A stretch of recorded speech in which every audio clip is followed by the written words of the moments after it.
La Iglesia nos invita a reflexionar en este lunes de la tercera semana de Pascua, en el texto de Juan 6, 22 al 29, que dice así.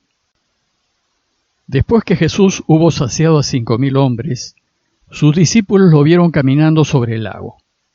Al día siguiente, la gente que se había quedado al otro lado del lago notó que allí no había habido más que una barca y que Jesús no había embarcado con sus discípulos, sino que sus discípulos se habían marchado solos.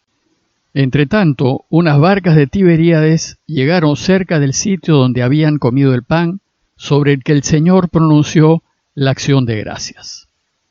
Cuando la gente vio que ni Jesús ni sus discípulos estaban allí, se embarcaron y fueron a Cafarnaúm en busca de Jesús. Al encontrarlo en la orilla del lago le preguntaron: «Maestro, ¿cuándo has venido aquí?» Jesús les contestó: «Se lo aseguro, me buscan no porque han visto signos, sino porque comieron pan hasta saciarse. Trabajen, no por el alimento que perece, sino por el alimento que perdura para la vida eterna, el que les dará el Hijo del Hombre, pues a éste lo ha sellado el Padre Dios». Ellos le preguntaron: «¿Y qué obras tenemos que hacer para trabajar en lo que Dios quiere?»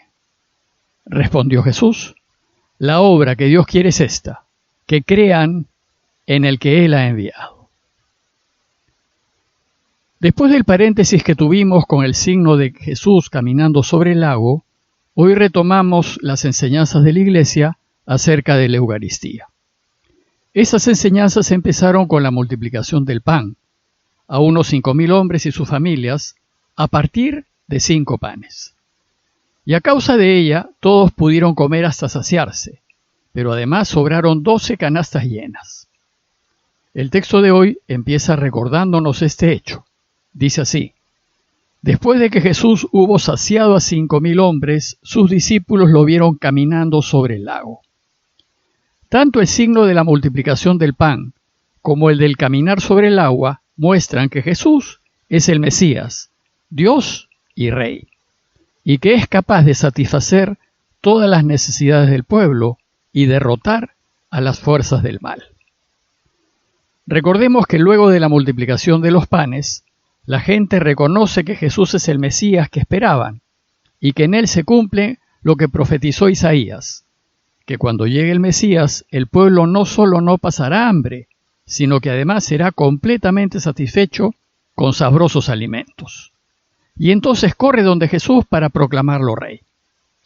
Ser rey fue una de las tentaciones a la que Jesús estuvo expuesto. Si él hubiese querido, se hubiese dejado proclamar rey. ¿Y no sería mejor llegar a ser rey para de una vez por todas terminar con las injusticias del mundo e instaurar un reino de paz, gracias a la autoridad y al poder de ser rey? Es muy probable que Jesús se haya visto tentado a seguir este camino, pues oportunidades y el apoyo de la gente no le faltaron. Sin embargo, Jesús rechazó esta tentación. Él tuvo claro que el camino para cambiar al mundo no es el del poder y la autoridad. Dios no procede con la imposición y la fuerza. Él procede con suavidad y humildad, con perdón y reconciliación, con servicio y entrega, con el respeto a nuestra libertad y con una donación total de sí. Pues el camino para cambiar el mundo es cambiar el corazón. Y cambiar el corazón es elegir vivir cristianamente a cada momento de nuestras vidas. Es vivir permanentemente el camino de Jesús. Si todos cambiásemos nuestro corazón, el mundo volvería a ser un paraíso. Pero si nuestro corazón no cambia, no importa qué sistema político esté en el poder, sea de derechas o de izquierdas, siempre terminará en corrupción. Jesús pues rechazó esta tentación y se retiró solo al monte, presumiblemente a orar. La gente se quedó en el verde prado y los discípulos subieron a la barca en dirección a Cafarnaúm. Luego el texto nos ubica en el relato de hoy. Dice así: al día siguiente, la gente que se había quedado al otro lado del lago notó que allí no había habido más que una barca, y que Jesús no había embarcado con sus discípulos, sino que sus discípulos se habían marchado solos. Al amanecer, la gente notó que seguía en la orilla la única barca que quedó, luego de que los discípulos partieron. Sabían que Jesús se había ido al monte y que los discípulos habían partido, pero inexplicablemente Jesús tampoco estaba en el monte. Ellos no sabían lo que había sucedido en la noche, ni tenían idea de que Jesús había alcanzado a sus discípulos caminando sobre el agua.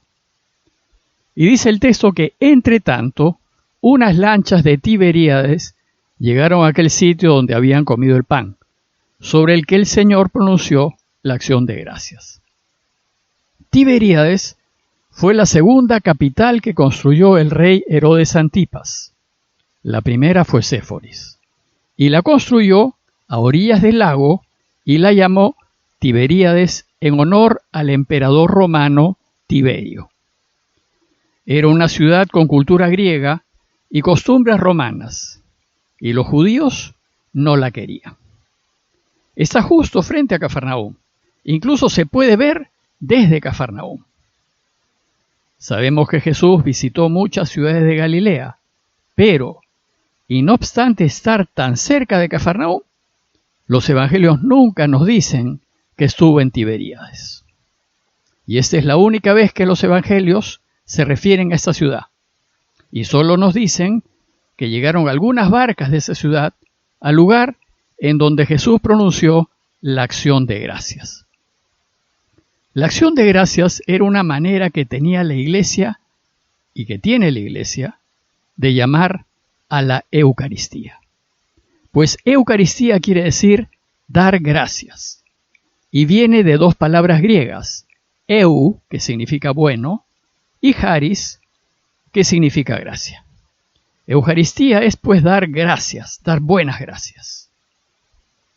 El texto continúa diciéndonos que cuando la gente vio que ni Jesús ni sus discípulos estaban allí, se embarcaron y fueron a Cafarnaúm en busca de Jesús.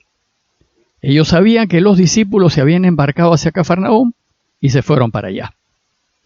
El texto nos dice que al encontrarlo en la otra orilla del lago, en Cafarnaúm, sorprendidos, le preguntaron: «Maestro, ¿cuándo has venido aquí?». Esta pregunta da pie al inicio de la catequesis acerca de la Eucaristía. Jesús no responde a la pregunta de cuándo llegó ni de qué modo, pues la experiencia espiritual que tuvieron sus discípulos de verlo caminar sobre el agua fue exclusivamente para ellos. Son ellos los que en ese momento deben saber que Jesús es Dios y que está por encima de las fuerzas del mal. Y entonces, en vez de responderles, les llama la atención y les dice: «Les aseguro, me buscan no porque han visto signos, sino porque comieron pan hasta saciarse». Ustedes, les dice, me buscan por pura conveniencia, interesadamente. Me buscan porque les regalé pan en abundancia, me buscan para seguir comiendo pan gratis. Les revela pues sus intereses ocultos bajo la apariencia de afirmar que Él es el Mesías y de querer hacerlo rey. Que sea o no sea el Mesías, les importaba poco. Lo que les importaba era comer abundantemente y sin pagar. Entonces Jesús les dice: trabajen, pero no por el alimento que perece, sino por el alimento que perdura para la vida eterna. Les enseña que no deben trabajar para tener cosas materiales. Trabajar por tener bienes materiales no te hace feliz ni te prolonga la vida. Lo único que hace es separarte de quienes valen y acercarte a quienes te buscan solo por conveniencia. Más bien, tenemos que trabajar pensando en la próxima vida, que es eterna y que vale infinitamente más que esta breve vida temporal. Tenemos que trabajar pensando en ganar la vida eterna, o como dice Jesús, trabajar por el alimento que perdura y que está significado por la Eucaristía. Y en esto se trabaja compartiendo lo que uno tiene, ayudando a quienes más necesitan, siendo justos en todas nuestras relaciones y siendo veraz en todo. Vivir de esta manera no solo nos hace felices en este mundo, sino que hace posible ser felices en la otra vida. Bueno, pues el alimento que perdura y por el cual tenemos que trabajar, dice el texto que nos lo dará el Hijo del Hombre. Y Jesús nos puede dar ese alimento porque dice el texto, a Él lo ha sellado el Padre Dios. Él es el elegido, Él es el que tiene la llave de la felicidad y de la vida. Y entonces dice el texto, ellos le preguntaron, ¿y qué obras tenemos que hacer para trabajar en lo que Dios quiere? ¿Qué tenemos que hacer? Esta es una pregunta recurrente en los evangelios. Es lo mismo que le pregunta el joven rico. ¿Qué debo hacer para ser feliz? ¿Qué obra debo hacer para vivir para siempre? Y Jesús le responde, la obra que Dios quiere es esta, que crean en el que Él ha enviado.